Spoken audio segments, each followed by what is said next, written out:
Be Bolders, welcome back from the break. You're still here with us at the Be Bold Show, and if you just tuned in, you missed out on an amazing, fantastic, really good interview with Eighth Wonder, who do stunts. And they also gave away prizes that you missed if you weren't on the show. Well, it's still actually ongoing, so get onto Facebook and make sure you win that prize. Oh, yes. Now, up next, did you know that in Ghana we also have our own 3D and animation producers? Well, let's take a look at this.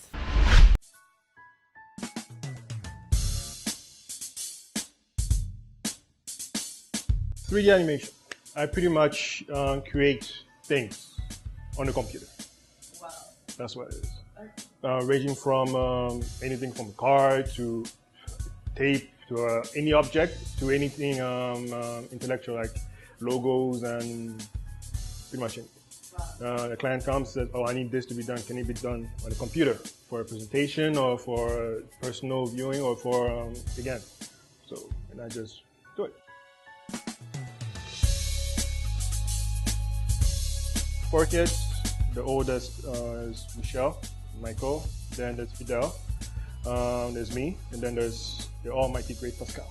Yeah, we were in Côte d'Ivoire for a bit. My dad was working for Chase Manhattan, and then he got bought out by EcoBank, and then he moved here. So in 1990, we all moved back here, and then went to school. I was following my dad's footsteps, like economics, finance, but Pascal was doing his own, what he wanted to do from day one. Movies, drama, art, that's what I was doing. But I was doing finance.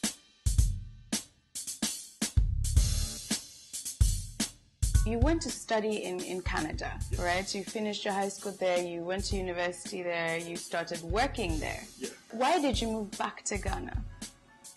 I missed my mom, I missed my dad. I missed them, and I've always wanted to come back. I've never had the ambition to stay there for a very long time. I always felt like Ghana has so much to offer. You can do a lot of things in Ghana. I mean, why should I take, in the words of LeBron James, my talents to Canada where I can just help the country? I mean, I can just do something as a Ghanaian. You know, not something that has not been done before or something that is there but needs to grow, just so that we can all benefit. That was my dad's idea too. Just thought that instead of doing over there, why don't you just do it over here too? And also I had a good business sense, so he also needed help running his businesses. So like, okay. So now you came back. You started running your family business. Yep. And you started doing your 3D animation on the side. Yeah. How did you balance that out, and how has that been going? Well, I've been a hermit for a very long period of time in my lifetime. So when you're a hermit, you try to find something else to do. So I have this hobby. With this job as well, fortunately, I've been able to streamline certain things where I find myself just supervising and checking that things should be done. That was one of the issues when I came here. That's one of the things that my dad wanted me to come and fix because certain things were not in order. So now that things are a little bit in order, I guess I have some extra time on my hands. I have more people in the field, and also my brother is here to help me, so I have more time to allocate to my passion.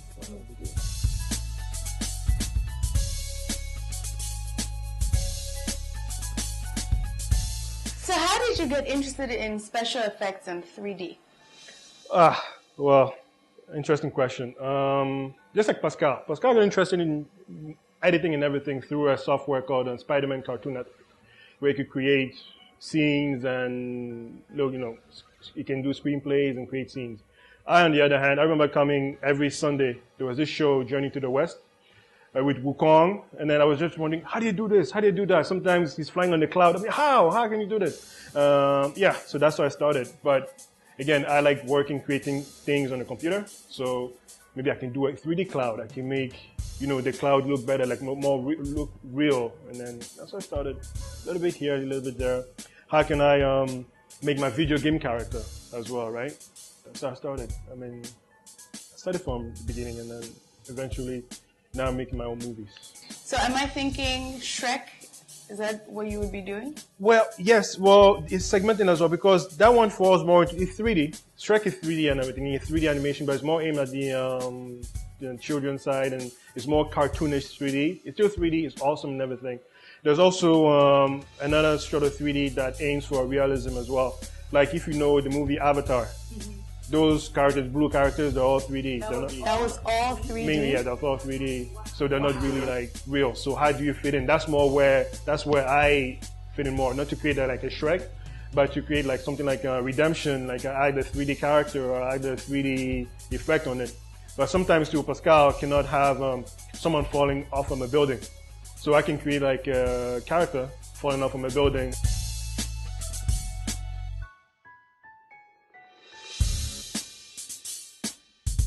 What have been some of the biggest challenges you have faced in 3D work in Ghana, and how are you planning on overcoming them? Some people I know are aware of the art, so it's kind of hard to sell the concept until I show them. I'm like, oh, so I can do this, so you can create my house for me. Oh, so I have this, so you can do this for me. I don't have to build it, and so before I see it, I can do it on the computer just a couple of days, and then you have it. You have the dream house right there in front of you.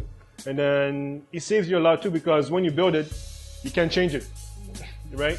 But when you have it here accurately, then you can see, okay, then what I thought was not really what I really wanted. So maybe I can change this, change this here, change this, that. And then, yeah, it's much more convenient for the client. So what do you see for the future of your company? Again, it was no more like future company, future of 3D in Ghana.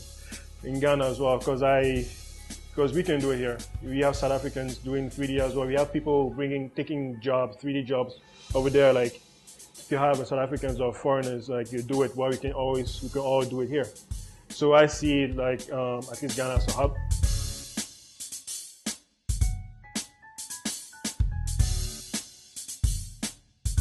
What do you have to say to all the young people out there watching you who want to get into 3D art? What should they do? What is your advice? My advice, and it goes for everything, not just 3D, for everything. I feel like everybody has a desire, a dream to do something. They know that this is what I can do, this is what I do. So I suggest that you just have to be bold and just do it, just go for it.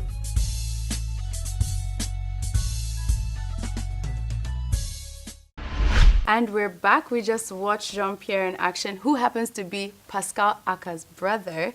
And no wonder it's in the family, huh? It really is. And I love how they work together on everything.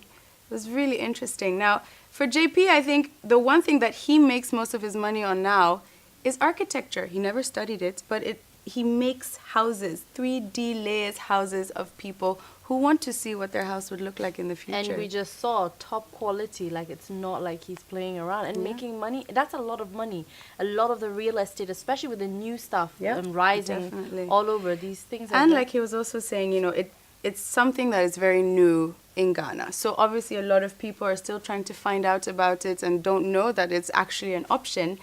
And what I also loved is you can do it on movies. I mean, look at Shrek, look at Monsters, Inc., like all these Pixar movies. I'm waiting for something like that to come in Ghana also, Yeah, and he says he's working on a big project, so we'll see what happens. That's amazing.